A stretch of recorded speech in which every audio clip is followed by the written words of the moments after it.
परमेश्वर का धन्यवाद देते हैं आज के सुंदर दिन के लिए। मालूम है आज कौन सा रविवार है? किसी को मालूम है आज कौन सा रविवार है? बताइए कौन सा रविवार है? अब आप जनवरी से काउंट करना शुरू कर दिए। जी जी जी, आमद का दूसरा और क्रिसमस से पूर्व तीसरा है ना। आमद का दूसरा रविवार है और क्रिसमस से पूर्व तीसरा रविवार है, जिसको आप लोग को सीखना है।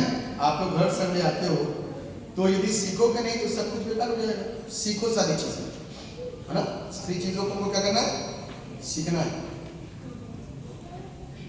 इसको एडवेंट बोलते हैं। एडवेंट का मतलब होता है आमद, है ना। आमद का द्वार यीशु का आगमन। किसका आगमन? यीशु मसीह का आगमन।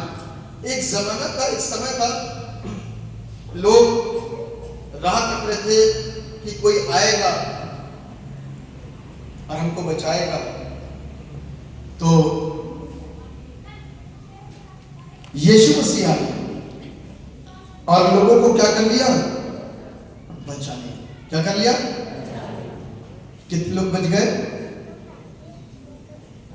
आपके जमाने में थोड़ी यीशु मसीह आया, हाथ खड़ा कर रहा, वो तो उस जमाने में आया था 2023 वर्ष पहले, और तब लोग बचे थे।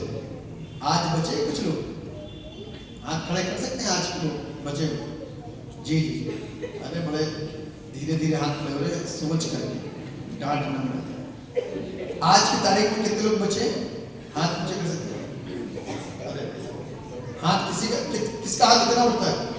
वो इतना उठा है। जिसका पूरा हाथ उठता है ना, पूरा उठा के दिखाएगा। ये भी सिखाना पड़ेगा, हाथ उठाना भी सिखाना पड़ेगा। स्वर्ग जानने के लिए ना आप इतने से काम नहीं चलेगा। कितने से काम चलेगा? कितने लालची किस्म, हर चीज चाहिए, हर चीज, है ना। लड्डू चाहिए, लड्डू के पैसे चाहिए तो योजना वाला मिल रहा सारा, तो हाथ ऊपर करेगा। इतना वाला तो दिखाई नहीं देगा। परमेश्वर की योजना हर एक विश्वासी के जीवन के लिए कि आप और मैं स्वर्ग पहुंचे, इसलिए वो इस धरती पर आया। हाँ? आने के साथ में मकसद थे। मालूम है बाइबल में इस बात बताती है कि लोग जो है ना राह तक रहे थे। अभी अपन लोगों ने गीत गाया था, सबसे पहला गीत कौन सा था? देखो देखो कोई आ रहा है, कैसा जलवा, आंखें अपनी कैसी शान से। अब सारी चीजें उसके अंदर हमको रात को मिल रही है। जलवा परमेश्वर का, उसका जलवा है। जब वो आता है ना, जब वो आता है तो क्या होता है? क्या होता है? देखो फिल्मी वाले स्टाइल में बताना। जब वो आता है ना तो क्या होता है? तारा चमकता है। क्या हुआ? चमका था तारा? तारा चमका और क्या हुआ? लोगों को, मजूसियों को, ज्ञानियों को, वाइज मैन को दिखाई दिया। तब उन लोगों ने क्या बोला? दूर से, वो देखो कैसा अद्भुत तारा है। अब पीछे पलट के मत देखो, महान तारा, तारे की बात तारा, वो देखो कैसा अद्भुत चमकता हुआ तारा है। ये तो किसी राजा के जन्म के विषय में, ये उन्होंने अपनी जब किताबें खोली ना, उसमें उन्होंने पाया, क्योंकि ज्ञानी लोग थे, सारी बातें ज्ञान की पुस्तक से खोजते थे। सारी बातें क्या करते थे? ज्ञान की पुस्तक से खोजते थे, और खोजने के बाद में जो उसका अर्थ उनको मिलता था तो एक दूसरे को बताते थे। किताबों के अंदर खोल करके उनको पता चला, क्या पता चला? कि एक राजा का जन्म हुआ है। किसका? एक राजा का। और राजा तो बहुत सारे पैदा होते हैं, राजा तो बहुत सारे पैदा होते हैं। ये एक ऐसा राजा है जिसके सर पर ताज नहीं है। ताज तो है, सोने का नहीं है। कौन सा है? कांटों का ताज है। इस भेद को वाइज मैन, ज्योतिषी, ज्ञानी समझ गए थे। इस भेद को ज्ञानी लोग समझ गए थे, इसलिए क्या लेकर के आए थे? भेंटे लेकर के आए थे। क्या लेकर के आए थे? भेंट, सोना, मुर और लुबान।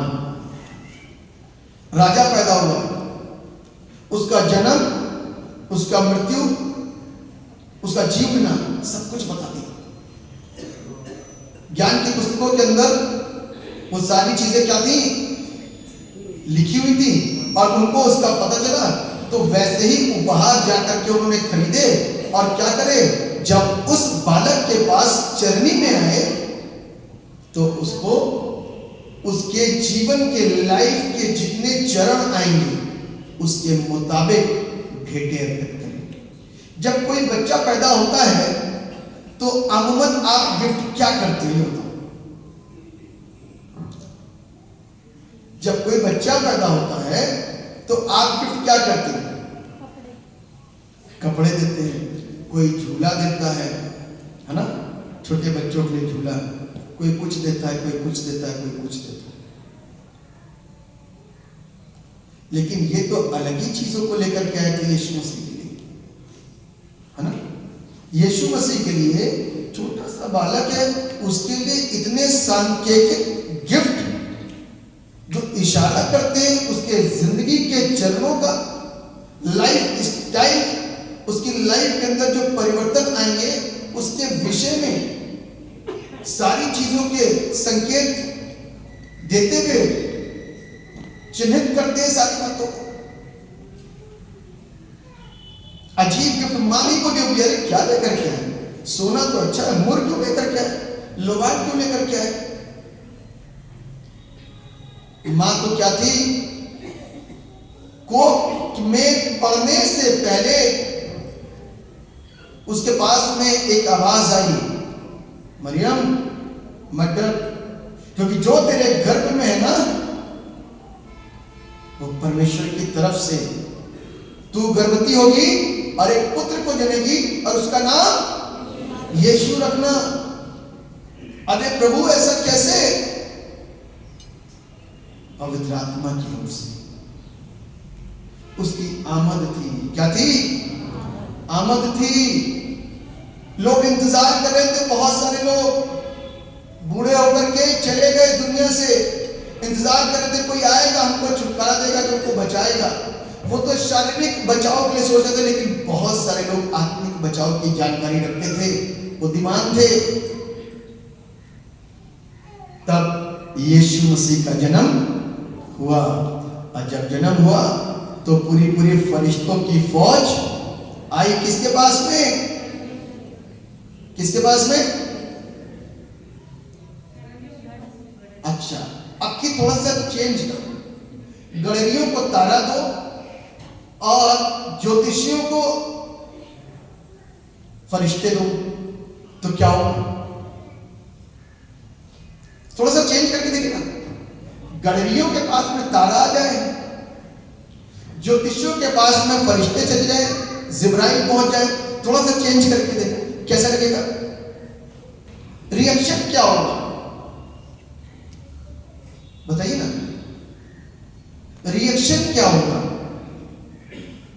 अरे इसमें तो कभी सोचा ही नहीं, हमने तो बाइबल में सीधी सी बात पढ़ी है, तारे उनको दिखे थे, तारा उनको दिखा था, ज्योतिषी उनके पास में गए, पादी साहब तो उल्टी बात पढ़ा रहे हैं, तारे उनके पास भेज रहे हैं, ज्योतिषी को उनके और फरिश्तों को उनके पास भेज रहे हैं, तो उल्टा ज्ञान पढ़ा रहे हैं। लेकिन मैं आपसे कह रहा हूं सिर्फ सोचो, सिर्फ सोचो और सोच करके मेरे को जरा उत्तर दीजिए ना, क्या होगा? क्या गणरीय तारे का मतलब? प्रभु कोई भी काम गलत नहीं करता, उस दिशा में हमने कभी सोचा ही नहीं। गणरीय कभी भी तारे का मतलब नहीं समझ पाते, और गणरीय कभी भी यीशु के पास तक पहुंच, और प्रभु की इच्छा क्या थी कि सारे प्रभु के पास में आ जाएं। तो इसलिए साफ भाषा में बात किससे करी? गरीब, अनपढ़, कमजोर, लाचार खोल खोल करके बताया। लूका रचित सुसमाचार के अंदर लिखा हुआ, उसने खोल खोल करके तुम्हारे लिए एक उद्धारकर्ता का जन्म हुआ, डरो नहीं, घबराओ नहीं, तुम्हारे लिए एक उद्धारकर्ता का जन्म हुआ है। जाओ जाकर के लोगों को क्या करो, प्रचार करो, बताओ। आनंद की बात है, आनंद का सुसमाचार है। तुम एक बालक को कपड़े में लिपटा और चरनी में पड़ा पाओगे, बड़े आनंद की बात है तुम्हारे लिए। तो एक आदमी ने कुछ ना कुछ तो बात करी होगी। फरिश्तों की पूरी देश था वहां पर, तो पहले तो डरे, उसके सहमे, उसके बाद में बात करी। तब फरिश्ते जिब्राइल ने बात करी, अरे घबराने की बात नहीं, उद्धार करता आया है। आमीन। आज हम और आप सरल भाषा समझते हैं ना, टेक्निकल भाषा समझ पाएंगे, इशारों वाली भाषा समझ पाएंगे? नहीं समझ पाएंगे। दर्शन जब मिलते हैं ना, तो मैं तो देखिए यही कहता हूँ अपने आप को, चाहे अनपढ़ समझ करके, भैया यीशु मसीह मेरे को कोई बात बताना ना, तो चिन्हों में ना बताना, बड़ा खोल कर, तब मुझे समझ आएगा। क्यों? चिन्हों में क्या धोखा हो जाता है कई बार कि अपनी तरफ से दिमाग तो नहीं लगा रहा। ये मेरी अपनी सोच है, आपकी सोच अलग हो सकती है। आप एक्सपर्ट हो सकते हो उस क्षेत्र में कि आप चिन्हों को पता कर सकते हो। वो जो वाइज मैन थे ना, वो तारे को देख के दुनिया के तारे चमक रहे हैं, भैया ये कैसा तारा तुमने इतनी बड़ी भीड़ के अंदर एक ऐसा तारा छांट लिया जो अलग है और अनोखा है। ये भी तो सोचो, तारा कोई एक चमकता आसमान में है, कई सारे तारे लगते हैं, हजारों लाखों करोड़ों की तादाद में, जिसको गिना नहीं जा सकता। और उन तारों के बीच में एक ऐसा तारा, इसी ने बड़ा खूबसूरत सा किसी ने गीत लिख दिया, तारों के झुरमुट में चमका एक तारा, करता इशारा, करता इशारा। तो ये तारे ने इशारा कर दिया किसको? जो इशारा समझते हैं। किसको? जो इशारा समझते हैं, उन लोगों को क्या कर दिया? इशारा कर दिया। यदि कोई नशेबाज होगा ना, उसको इशारा करो, चल ले, सीधे पहुंच जाएगा वो चलने के लिए, है ना। और हमसे कोई ऐसी भाषा बोल तो हमें समझ नहीं आएगा, बात क्या कर रहे भैया, समझ नहीं आएगा। तो इशारों को किन्होंने समझा? जो इशारों की भाषा को जानते थे। आमीन। तो स्वर्गदूतों के पास में, स्वर्गदूत किनके पास पहुंच गए?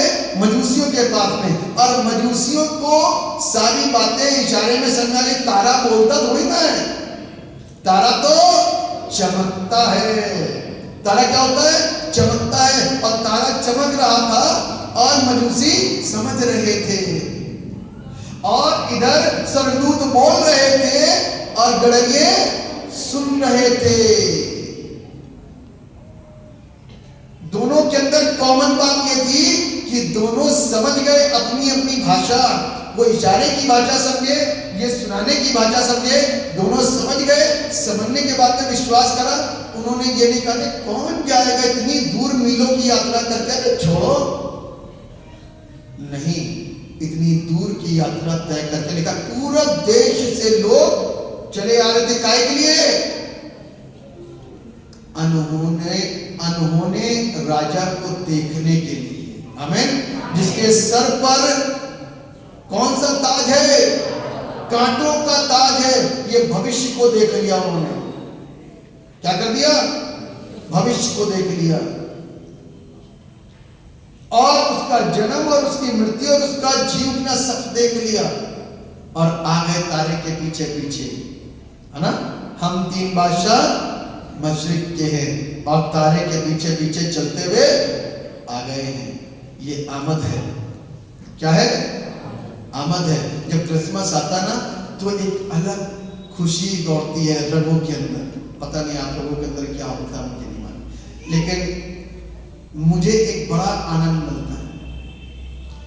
1 दिसंबर से, बल्कि उससे और थोड़ा सा पहले से, एक अलग सी खुशी, एक अलग सी लहर आती है क्रिसमस की, और 24 तारीख तक दौड़ाती है। 25 तारीख में रात को सुलवाती है ढंग से, थकावट हो जाती है ना, एक लहर। और उसके बाद में सारा क्रिश्चियन फिर 1 साल के लिए इंतजार करता, आने वाला है। लेकिन क्रिसमस 25 दिसंबर आने से पहले यीशु की आमद होती है। इस बात को हमको और आपको ध्यान रखना है। हमारा क्रिसमस दुनिया पहचानती है केक से, दुनिया पहचानती है क्रिस्ट जन्म को। ठीक है, उससे क्या मतलब, कोई है या नहीं उसका जन्मदिन मनाया ना मनाया, केक तो मिलना ही चाहिए। अपनी पहचान को थोड़ी सी चेंज कर दो, अपनी पहचान को थोड़ी सी चेंज कर दो। लोग आपके पास पूछे, अरे भैया ये तुम्हारा प्रभु यीशु मसीह अंधे को भी ठीक कर देता है क्या? तो आपसे मिलने हैं, प्रार्थना करो और बताओ कि यीशु मसीह का जन्म औपचारिक तौर पे 25 दिसंबर है, लेकिन एक्चुअल में तुम्हारी जिंदगी के अंदर जो आंखें आ गई ना, वो तुम्हारे तक आज यीशु का जन्म हुआ है। इस बात को हमको और आपको सिखाना पड़ेगा। यीशु का जन्म 365 दिन सेलिब्रेशन करना आता तो सेलिब्रेट कर लेना। 365 दिन यीशु मसीह का सेलिब्रेशन किया जा सकता है। आज 1 जनवरी को मेरी जिंदगी बदली तो समझ लो यीशु मेरे जीवन के अंदर 1 जनवरी को आया। यदि 2 जनवरी के अंदर मेरी जिंदगी बदली तो समझ लेना यीशु मसीह का जन्म 2 जनवरी। यीशु का जन्म मेरे जीवन के अंदर होना भैया, ये नहीं कि लड्डू पेड़ा केक और कपड़े और ये सारी चीजें, नई बाइक और नई स्कूटर उसी दिन निकालनी है। कौन सा दिन है? धन्य दिन है। जैसे और लोग करते हैं वैसे भी करना है, सही तरीके से सेलिब्रेट करो। सेलिब्रेशन गंदा मत करो, लड़ाई झगड़े वाला मत करो, मन मुटाव वाला मत करो और कुड़कुड़ाने वाला मत करो। सेलिब्रेशन तो सेलिब्रेशन होता है। सेलिब्रेशन का मतलब समझना मेरे और आपके लिए बहुत जरूरी है। सेलिब्रेशन के अंदर पैसा सामने नहीं आना चाहिए, सेलिब्रेशन के अंदर देना सामने नहीं आना चाहिए, सेलिब्रेशन के अंदर कुड़कुड़ाना सामने नहीं आना चाहिए, सेलिब्रेशन के अंदर ये और वो दुनिया भर की बातें नहीं आनी चाहिए। सेलिब्रेशन है जाओ जाकर के लोगों को बताओ कि तुम्हारे लिए उद्धारकर्ता का जन्म। नए कपड़े बने या ना बने, नए जूते आए ना, वरना फिर आप 25 दिसंबर को 1 घंटे की सर्विस करो, भाई साहब नए जूते लाएंगे 6,000 की चोरी हो गई। फिर ये बताओ, क्योंकि हमारा ध्यान तो कपड़े और जूतों के ऊपर ही लगा रहता है, बनाने और खाने और खिलाने के ऊपर लगा रहता है। सेलिब्रेशन तो सेलिब्रेशन होता है। कुछ लोग खाने को सेलिब्रेशन समझते हैं, कुछ लोग पहनने को सेलिब्रेशन समझते हैं, कुछ लोग पीने को सेलिब्रेशन समझते हैं, लेकिन सेलिब्रेशन एक अलग है जिसको हमको और आपको सही रीति से समझना है। अब आया जी त्योहार था इसलिए हमने थोड़ा सा कर लिया। आपकी बाइबल के पन्नों के अंदर यदि ये लिखा है तो बता दो, सेलिब्रेशन यही होता है। थोड़ा सा बाइबल पढ़नी और बाइबल समझनी मेरे रखते बहुत जरूरी है। क्रिसमस पे शायद आप इतना ना समझ पाओ, लेकिन ये जो आमद के द्वार है इसमें हमको और आपको समझना है वो जीवन लेकर के आया। कहीं के लिए आया? किसके लिए? अरे आप तो उस जमाने में थे ही नहीं, आप तो उस जमाने में थे ही नहीं, तो फिर कैसे आपके लिए हो गया? आपके खानदान के लोग भी अभी उस चीजों में नहीं थे, आप कैसे बीच से टपक गए? वो जिसके ऊपर अपनी दया करना चाहे उसके ऊपर दया करता है। बाइबल के अंदर लिखा है जो चंगा होना चाहता है वही चंगा होता है, जो चंगा होना नहीं चाहता वो चंगा होता ही नहीं। क्योंकि हमारी सोच ये बन जाती है जब बीमार है तो आप बीमारी रहोगे। आप सोचो ना कि you are the sons and daughters of almighty God, तो अपनी सोच वहां की रखो ना। आप अपनी घर की सोच रखोगे कि हम पुलिस के परिवार के हैं, हम वकील के परिवार के हैं, हम चर्च के पादरी के परिवार के हैं, तो हमारी सोच वैसे ही बनेगी। ध्यान रखना। हम डॉक्टर के परिवार के हैं तो हमारी सोच वैसी बनेगी। आप यदि सोच रखोगे कि हम परमेश्वर के परिवार के हैं, हम हेवनली फैमिली के हैं, तो आप ध्यान रखो कि हेवन के अंदर कोई बीमार, हमारी सोच ही तो गंदी है। हमारी सोच कैसी है? गंदी है। सोच को अच्छा बनाओ। बड़े सुस्ती के साथ में वचन को ग्रहण करते हैं। करा तो करा, नहीं करा तो नहीं करा। इसीलिए तो दुष्ट आत्माएं आपकी लाइफ के अंदर इंटरफेयर करती हैं। क्या करती हैं? हस्तक्षेप। क्या करती हैं? बीमारियां हस्तक्षेप करती हैं, दुष्ट आत्माएं हस्तक्षेप करती हैं। आपको डर लगता है। अभी भी बहुत सारे लोग डर के साथ में जीवन जीते हैं। कितने लोग डर के साथ में जीवन जीते हैं? कोई नहीं जीते। बताया, डर के साथ में जीवन जीते हैं। किसी को पता ना चल जाए कि हम चर्च करें, किसी को पता ना चल जाए कि हम उस परमेश्वर को जिसको ये लोग सच्चा बताते हैं उसकी इबादत करने के लिए, हम तो समझ गए, लेकिन किसी और को पता ना चल जाए घर के डर के साथ में। आपका हेवनली परमेश्वर, स्वर्गीय पिता आपको डरने का आत्मा नहीं देता। आपको डरने का आत्मा नहीं देता। बाइबल हमको सिखाती है। मैं एक विषय के ऊपर आपका ध्यान केंद्रित करना चाहता हूं। The word of God demands a response from its hearers. परमेश्वर का वचन अपने श्रोताओं से, श्रोता का मतलब होता है सुनने वाले लोगों से, प्रत्युत्तर की आशा करता है। काय की आशा करता है? प्रत्युत्तर की आशा करता है। अब आपको कोई मालिक 10,000 रुपए महीना दे रहा है, तो आपसे काम की चाहत रखेगा कि नहीं रखेगा? है जी? बोलिए हाँ। हाँ जी। और यदि 50,000 रुपए दे रहा है तो 50,000 वाली चाहत रखेगा। है जी? 1,00,000 रुपए दे रहा है तो 1,00,000 वाली आशीष मिलेगी और वो चाहत रखेगा आपसे 1,00,000 का काम। नहीं, 1,00,000 का काम तो कम से कम 70-80 हजार का काम तो खरीदो। 2,00,000 दे रहा हो तो वैसे ही चाहत रखेगा। आप सोचो कि जितना पैसा बढ़ रहा है काम उतना ज्यादा क्रिटिकल होता जा रहा है। पैसों के हिसाब से आपका घर सेट होता है, स्टैंडर्ड। पैसों के हिसाब से ही तो आपका घर का स्टैंडर्ड चेंज होता है। 10,000 में आप बड़ी बिल्डिंग कैसे खड़ी कर सकते हो? 10,000 में कार को कैसे चला सकते हो? ईमानदारी वाला 10,000 नहीं कर सकते। तो बाइबल हमको इस बात को सिखा रही है कि आज हमको और आपको अपने रिस्पॉन्स को देना है। लिखा है the word of God demands a response from its hearer. जो परमेश्वर के श्रोता लोग हैं, जो परमेश्वर के वचन को सुनते हैं, उन लोगों से ये मांग है, ये आशा है कि तुम प्रत्युत्तर दो।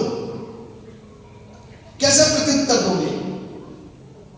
परमेश्वर हमसे सिखाने के बाद में ये कहता है कि तू चोरी ना कर, तो हमारा उत्तर क्या होगा? सामने चोरी नहीं करेंगे, लेकिन छिप करके चोरी करेंगे। यही होगा? यही होना चाहिए? तो कैसा होना चाहिए बता सकते हो आप? ना सामने करेंगे, ना छिप के करेंगे। आमीन। प्रत्युत्तर है।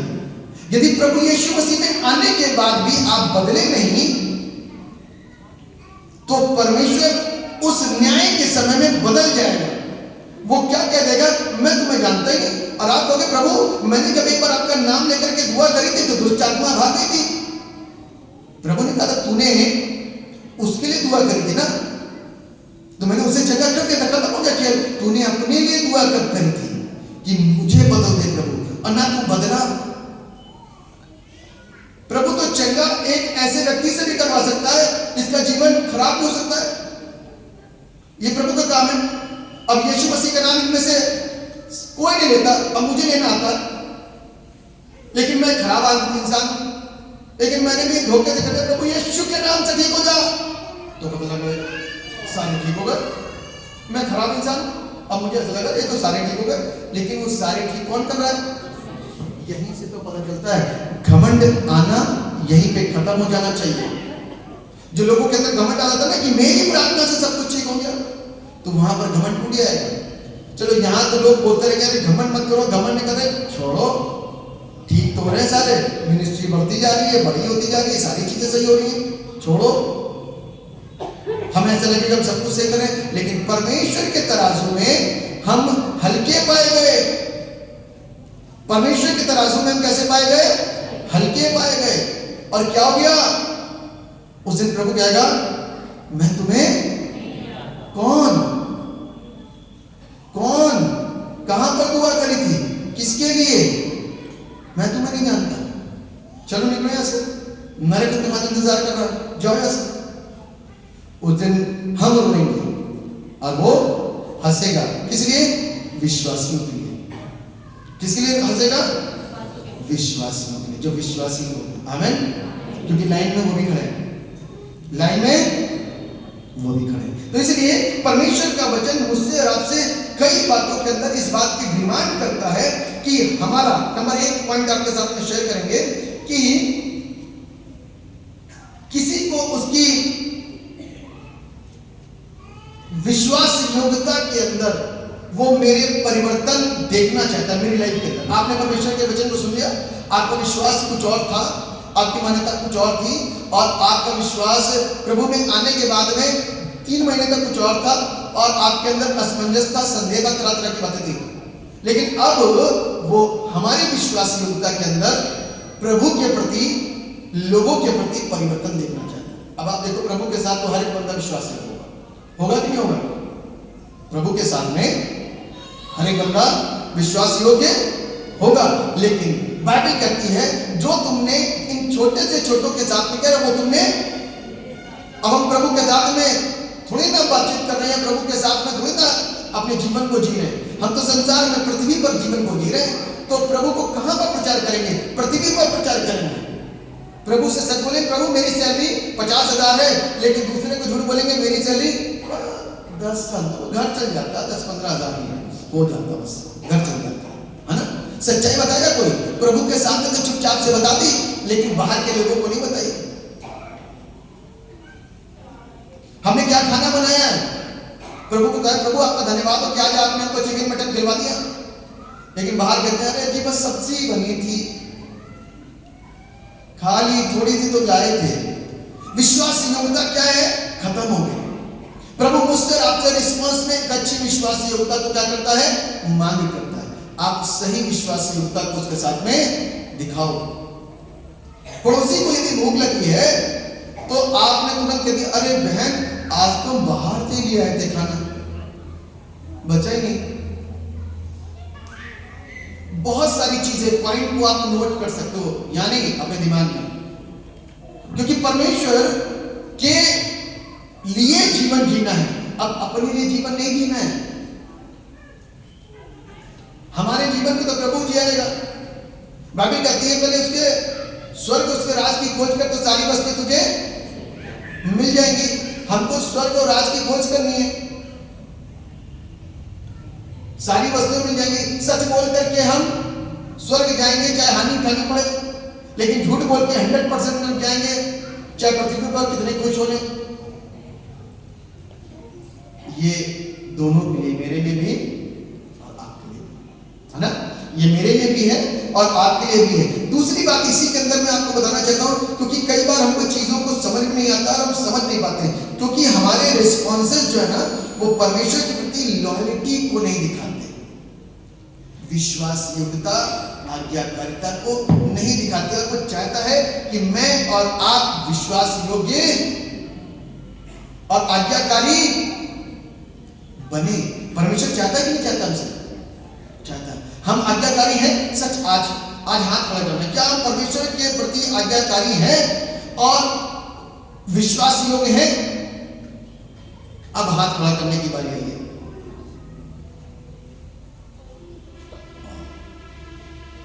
Very good. अब देख के हाथ तक लगे, क्या हम वैसे सच्चे जैसा प्रभु चाहते हैं? जैसा प्रभु चाहता है। चलिए, मेरी चोरी पकड़ी जाती है ना। एक बड़ा अच्छा पुराना सा उदाहरण था, जब मैं छोटा बच्चा था, बड़ी शरारत करता था, मेरी चोरी जब जलता रोशन बजा, मुझे याद है आज तक। तो जब परमेश्वर का वचन का प्रकाश चमकता है ना, तो उसके सामने झूठ नहीं बोल सकते।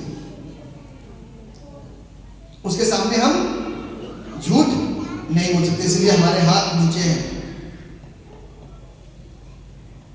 शर्म के मारे और अफसोस के मारे और दुख के मारे, निराशा के मारे, क्योंकि आज तक अब इसमें छाटो बिनो, कौन नया कौन पुराना, सारे उसी कतार में दिखाई दिए, सारे के सारे उसी लाइन में दिखाई दिए। अभी तक हम विश्वास योग्य नहीं थे और अभी तक हम आज्ञाकारी नहीं। तो कौन ऊंचा कौन बड़ा, कौन नया कौन पुराना, सब ऐसे ही रह गया। यहां से जांच करनी चाहिए हमें अपने आप को, यहां से अपनी जांच करनी चाहिए। हमें दूसरों के ऊपर उंगली उठाने से पहले जांच करनी चाहिए अपने आत्मिक जीवन की, अपने पारिवारिक जीवन की, दूसरों के परिवार, दूसरों के बच्चे, दूसरों के लोग, दूसरों का घर, दूसरों की गाड़ी बंगले के ऊपर उंगली उठाने से पहले अपनी जांच कर लो भाई, आज्ञाकारी है, विश्वास योग्य है कि नहीं। पहला पॉइंट था। दूसरा पॉइंट आपके साथ में शेयर कर रहे हैं। प्रभु का वचन जो हमसे आपसे मांग करता है, प्रत्येक हर एक व्यक्ति से मांग करता है कि हमारे मूल्यों के अंदर परिवर्तन आया कि नहीं आया है, हमारी मूल्यों के अंदर परिवर्तन आया कि नहीं, क्योंकि प्रभु यीशु मुझसे और आपसे एक अच्छे जीवन को जीने की मांग करता है। हम संसारिक व्यक्ति हैं, हम कैसे व्यक्ति हैं, रहते कहाँ हैं, पृथ्वी पर, लेकिन अब सुनने किसकी बात आए, हेवनली बातों। जीवन किससे लेने आए, हेवन के परमेश्वर से। माध्यम कौन, परमेश्वर के दास को। यीशु मसीह को क्यों धरती पर आना पड़ा, ताकि दास को किनारे करो, डायरेक्ट बात करो। डायरेक्ट बात के लिए अभी बताया ना, एक परिवार जो पादी साहब को बहुत प्यार करता था, उसका प्यार दिखाई दे गया, है ना। आराधना में अभी मैडम बता रही थी ना कि पादी साहब को खाने पे बुलाया गया था। काय के बुलाया गया था, चांदी के सेट पे खाना खिलाया, चांदी के बर्तन में, भाई सब खा के चले गए। पादी साहब को परमेश्वर ने अगुवाई करी, बाइबल के अंदर चम्मच रख दी, बाइबल के चम्मच रख के चेन बंद कर दी। तो इससे ये पता चला कि हम दिखाने वाले को, हाथी के दांत खाने की ओर। तो क्या हुआ, एक साल से यदि आप इतने विश्वासी होते ना, तो आप ना बाइबल के पास आते, प्रभु जी आज वचन खोलती हूँ कि प्रभु मेरा ये सामान खो गया है और आपसे प्रार्थना करना चाहता हूँ कि मुझ पर दया कर, यदि आपकी मर्जी है तो वह मुझको मिल जाए। तो खोलते तो चम्मच सामने होता, लेकिन आपने चम्मच की चार के अंदर बाइबल की चेन वहीं की वहीं बंद रहने दी। एक साल तक आपकी बाइबल धूल चाटती रही। बारे बारे ईसाई जो पादरी साहब को इतना प्यार करते हो, इतना दिखावा करते हो कि आपकी बाइबल धूल चाट रही। ऐसे प्रेम को परमेश्वर पसंद, उसको खुश करो, इनको खुश ना करो, ठीक है ना। उसको खुश करो, इसको क्यों खुश कर रहे हो। पादी साहब देखें चांदी, अरे वाह तो मजे आ गए, इतिहास रचा जाने वाला है। आज तक मेरे माँ बाप ने चांदी के बर्तन में खाना नहीं खिलाया, आज चांदी के चम्मच से खाऊंगा। बड़ा पुराना है, गलत था, सारी पुरानी बातें। चाचा ने चाची को चांदी के चम्मच से चटनी चटाई ना, तो ये वाला था। तो ये पुरानी बातें याद आती। चांदी के बर्तन में, चांदी के चम्मच से चटनी चटाई। लेकिन पादरी साहब के साथ ऐसा मत खेल खेलिए, क्योंकि आप पादरी साहब के साथ नहीं, परमेश्वर के साथ खेल लो। तो परमेश्वर के साथ ऐसा खेल मत करिए। गिविंग की बात आती ना, तो आपको दिखाना तो ही। पादरी साहब की जेब में आपने, भाई साहब दिस इज फॉर यू, क्या है भाई साहब, ये आपके लिए 500 या 1000 या 2000 या 5000 या 10,000 या 1 लाख का चेक आपने पैसा दे। लेकिन मीटिंग के चंदे के अंदर, जब मीटिंग घर के अंदर हुई ना, तो 100 रुपए से ऊपर कोई निकला ही नहीं। पादी साहब को दिखाने के लिए 500, 1000, 2000, वहां 100 का नोट से ऊपर नोट नहीं। तो आप क्या दिखाना मांगे। अरे भैया, यहां चीजें सही होती हैं। क्या है, पादी साहब ने आपके घर में आकर के पैसा मांगा है, तो तो बात अलग है। और यदि नहीं मांगा ना तो भैया परमेश्वर को पादरी साहब से ज्यादा बड़ा समझ। आप बाइबल के अनुसार चल रहे हो कि देना बहुत अच्छी बात है, बिल्कुल दीजिए, मना नहीं कर रहा, लेकिन परमेश्वर का वचन और परमेश्वर पासवान से कहीं ऊंचा है। जॉन द बैप्टिस्ट मालूम क्या कहता है? प्रभु मैं तेरे जूते के बंद खोलने के, और आप इसको इतना ऊंचा उठा रहे। अपनी वैल्यूज को समझिए, अर्थली वैल्यूज और हेवनली वैल्यूज को समझना है हमको। हमारी लिविंग, हमारी लाइफ स्टाइल कैसी है, हमारा रहने का तौर तरीका कैसा है, दिखावे का है या फिर सच्चा है ना? यदि दिखावे का है ना तो चांदी का चम्मच ढूंढते ढूंढते साल हो जाएंगे, और बरकत भी तभी आई जब पादरी साहब ने इनिशिएट किया।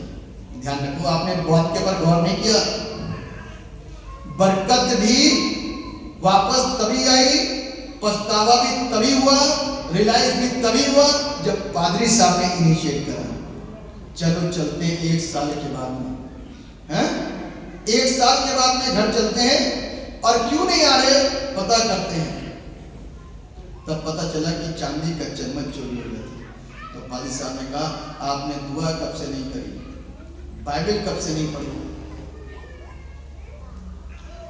तो पता चल जाएगा झूठ और सच का कि कितने झूठे और कितने सच्चे। जी बाइबल तो रोज पढ़ते हैं, तो चम्मच नहीं मिला था क्या?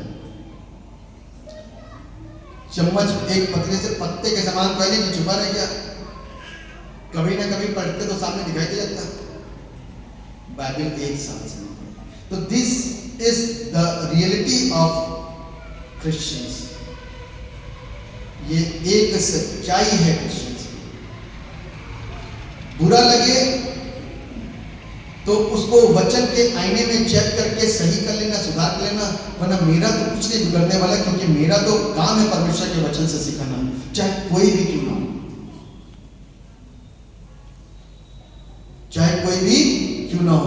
बाइबल कहते हैं अपने तरीके से अंत के दिनों में लोग अपने कानों की खुजली मिटाने के लिए पादरी साहब को बुला लेंगे, जो उनके मतलब की बातें करेंगे और उनको ना डांटेंगे, ना उनको फटकारेंगे, ना उनको बुरा बताएंगे। ऐसे पादरियों को बुला करके, ऐसे खादिमों को बुला करके और उनकी जेब को भर करके वो सोचते हैं कि आई एम, समझ गया, मैं बहुत अच्छा हूं, आई एम स्पिरिचुअल। तो इस बात को ध्यान रखिएगा कि ये हमारी आत्मिकता नहीं है कि पैसों से तोलना शुरू कर दिया आपने। आपकी लाइफ की आत्मिकता आपके परमेश्वर के धर्म और राज की खोज करने से आरंभ होती है और वहीं पर भी एंड होता है। आप वो काम करो, परमेश्वर दूसरा काम करेगा। परमेश्वर दूसरा काम कौन सा करेगा? क्या लिखा है इसमें? परमेश्वर के राज्य धर्म की खोज करो तो सारी वस्तुएं तुमको मिल जाएंगी। बच्चे का वीजा, बच्चे की एजुकेशन, अब एजुकेशन को पैसे से भी खरीदा जा सकता है, तो इसको कट करो, पहले पॉइंट कट करो। बच्चे की बुद्धि, बच्चे की बुद्धि, बच्चे का सारा सिस्टम, शरीर का सारा सिस्टम,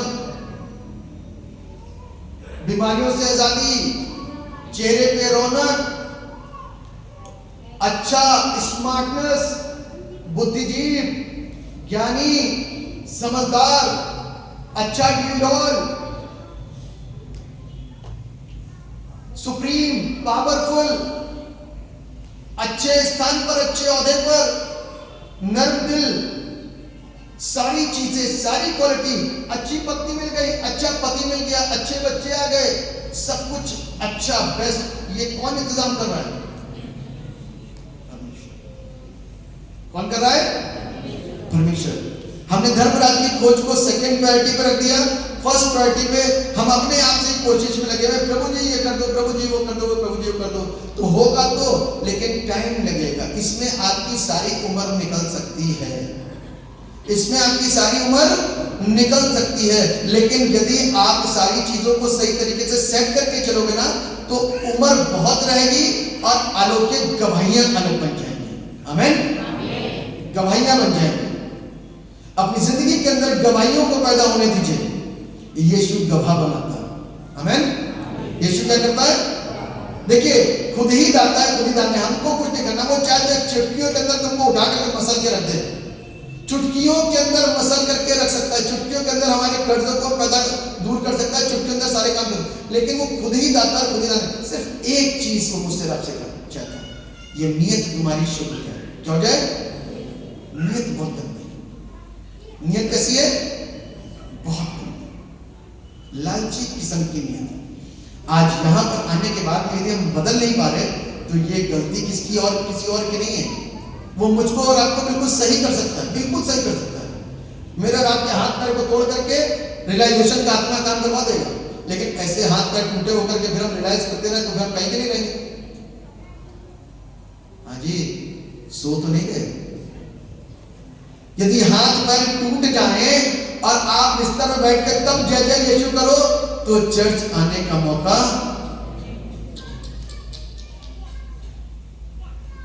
कैसे चर्च आने जाते हो सही सलामत?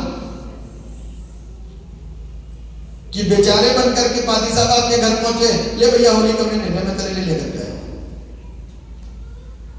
ये भी प्रभु के हाथ में, ध्यान रखना, ये भी प्रभु के हाथ में। तो इसलिए परमेश्वर से पंगा मत लो। इतनी ढिठाई इस्राएल कौम कैसी थी? ढीठ थी। कैसी थी? ढीठ थी, समझती नहीं थी। इसीलिए हाथ पैर सबके तोड़ करके चकनाचूर करके 40 साल लगा दिए। चल, अभी तक विश्वास नहीं करेगा, चल खत्म हो जाए, मर जाओ सारे सारे, क्योंकि विश्वास नहीं कर। विश्वासी तो थोड़े निकले जो नई पैदावार आती है विश्वास के साथ, बाकी सब चकनाचूर हो गए। अब आप देख सकते हैं परमेश्वर का न्याय। तीसरा पॉइंट, a change in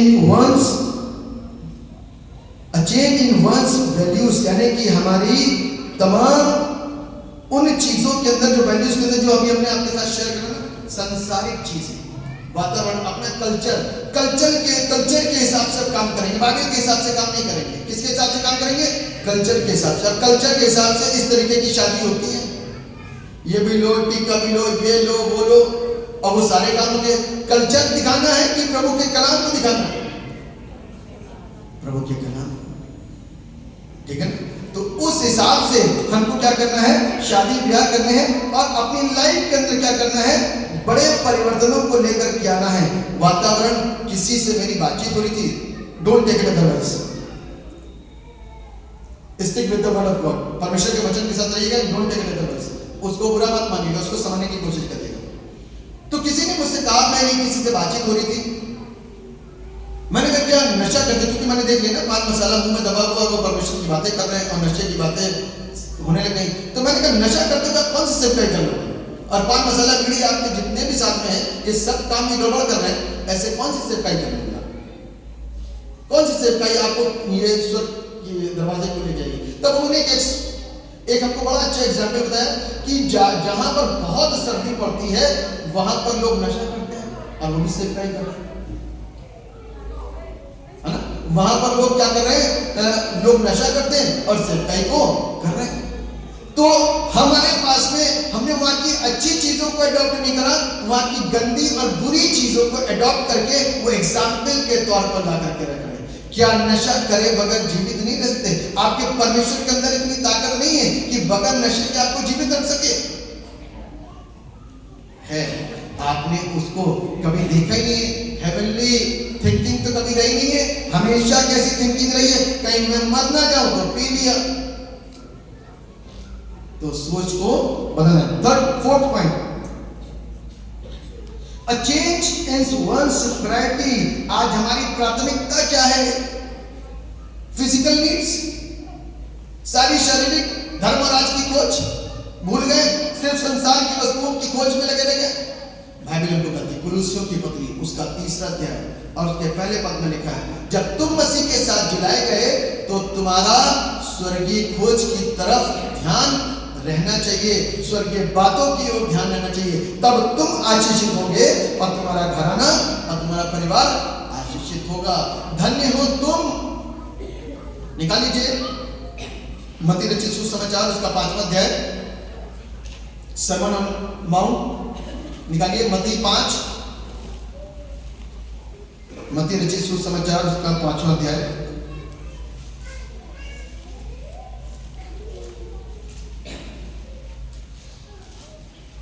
क्या लिखा हुआ है?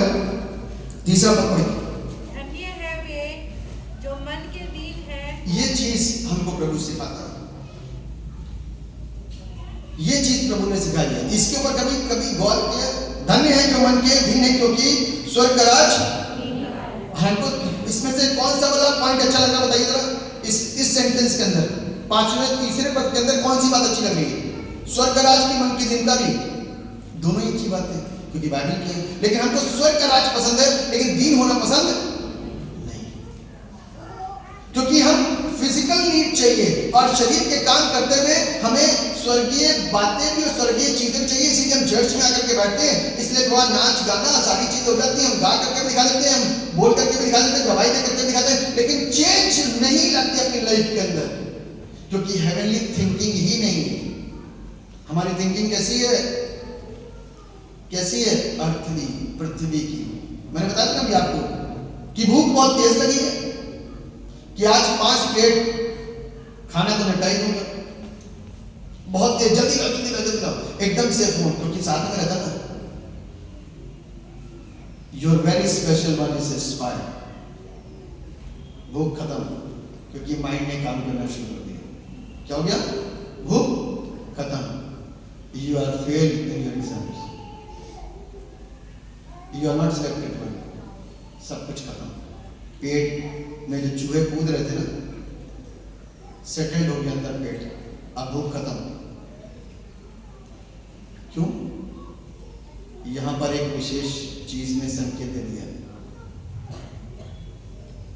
आप इसके अंदर हेवनली संकेत लीजिए, तब जीवन बदलेगा। इसको मैं कट शॉर्ट करते हुए आगे बढ़ रहा हूं। 5वां पॉइंट इसी का। धन्य है वे। नहीं पॉइंट पर बोल रहा हूं, या पूरा पढ़ लेना, इसको पूरा पढ़ लेना। मैंने तो एक ही पद बता करके आपको यहाँ पर कट शॉर्ट कर दिया। मैं 5वें पॉइंट पे आ रहा हूँ। 5वां पॉइंट है a change in the church mission. Church के मिशन के अंदर जो परिवर्तन आना चाहिए वो क्या है? हमारे चर्च लाइफ के अंदर, चर्च मिशन के अंदर, चर्च मिशन के अंदर जो चेंजेस मिशनरीज लेकर के आए थे। आपको मालूम है, सुंदर सा चर्च। कल मैं मेरी वाइफ के पापा आ रहे थे, तो मेरी वाइफ ने कहा हम लोग का चर्च कितना खूबसूरत लगता है, बड़ा खूबसूरत। जब मैं वहां से मतलब कि 19 साल के बाद भी आज भी इसकी खूबसूरती की तारीफ मुंह से निकल रही है। कितना खूबसूरत है। इस खूबसूरत को मेंटेन कौन रखता है? तो आज से कितने साल पहले आपको पता है? कितने साल हुए चर्च को? अब आप उंगलियों पे गिनेंगे क्या? 86। अरे सुनकर के बोलिए 86 साल है। कितने साल हो गए? 86 साल।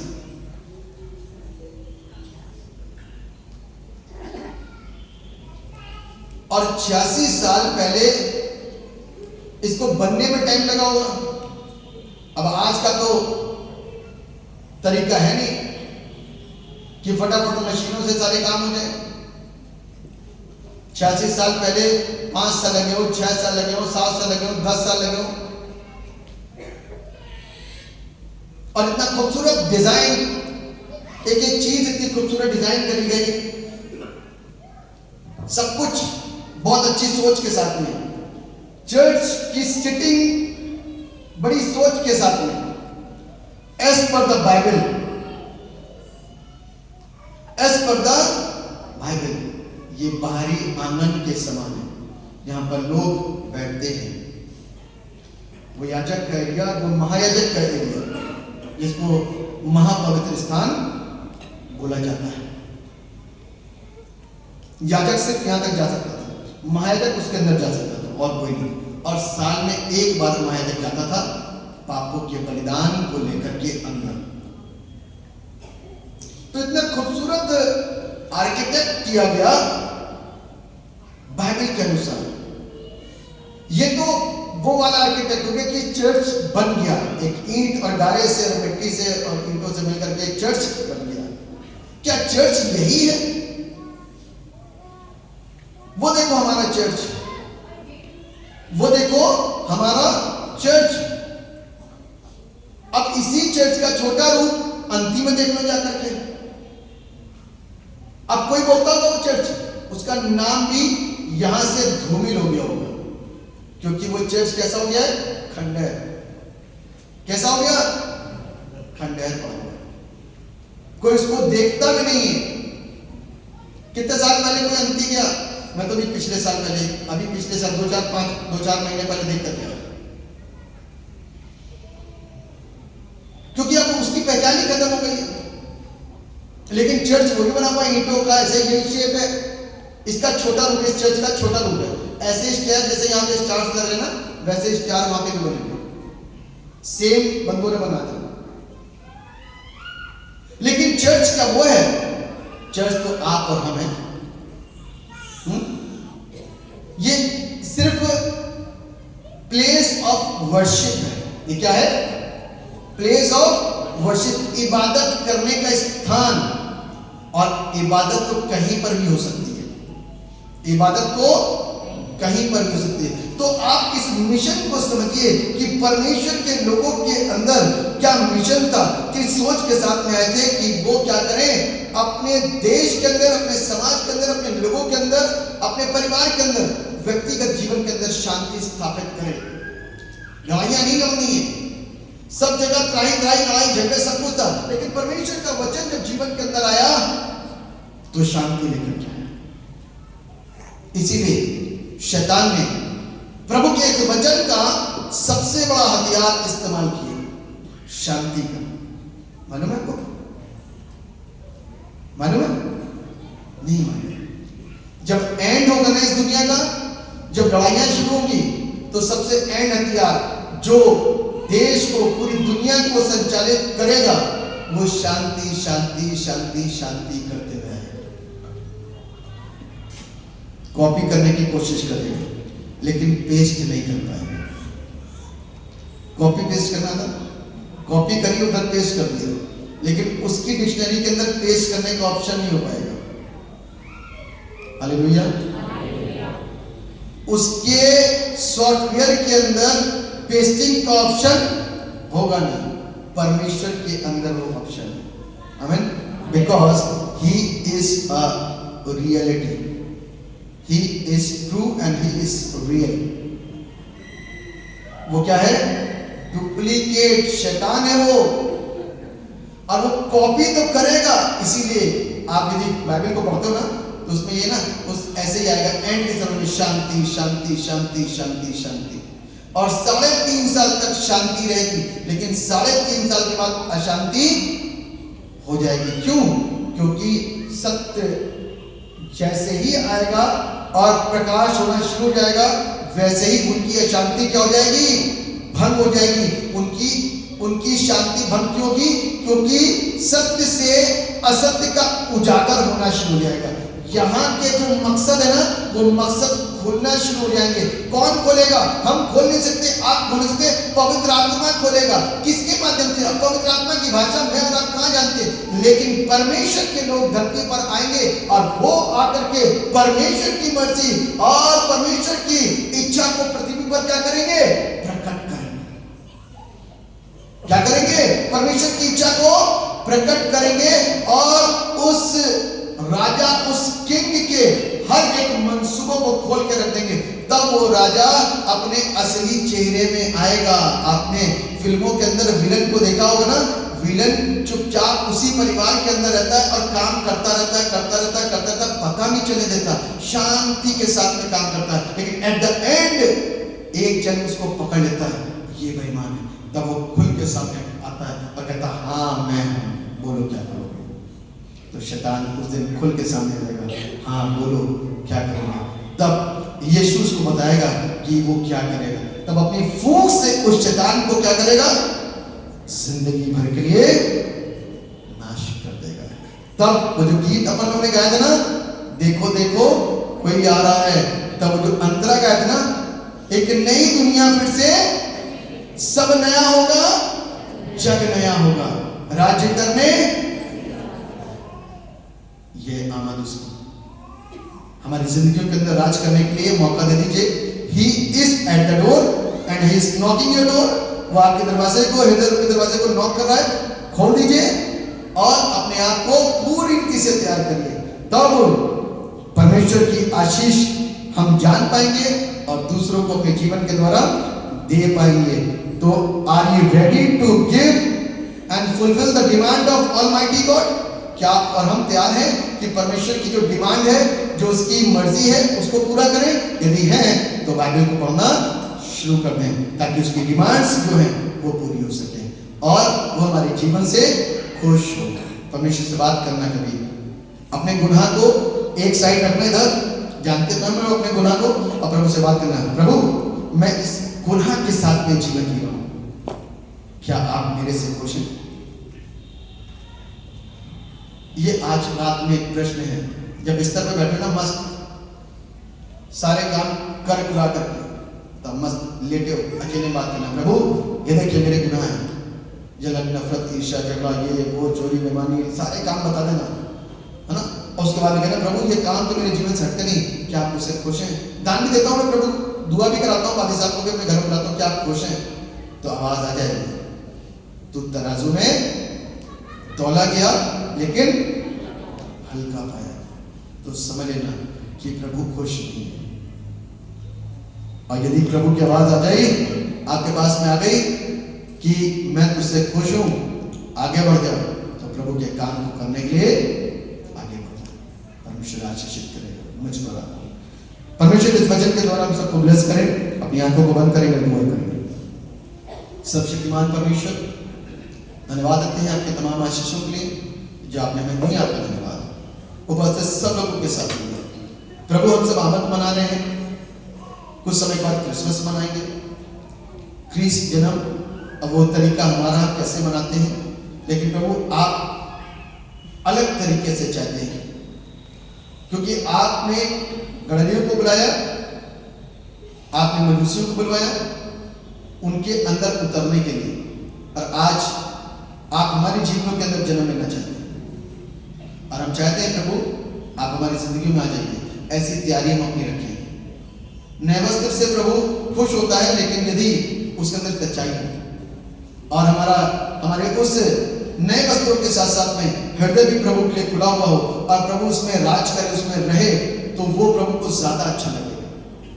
प्रभु नहीं कहता कि तुम पुराने वस्त्र पहनो, नए वस्त्र पहनने की क्षमता है तो नए वस्त्र पहनो, लेकिन मुझे अपने जीवन के अंदर जगह दो।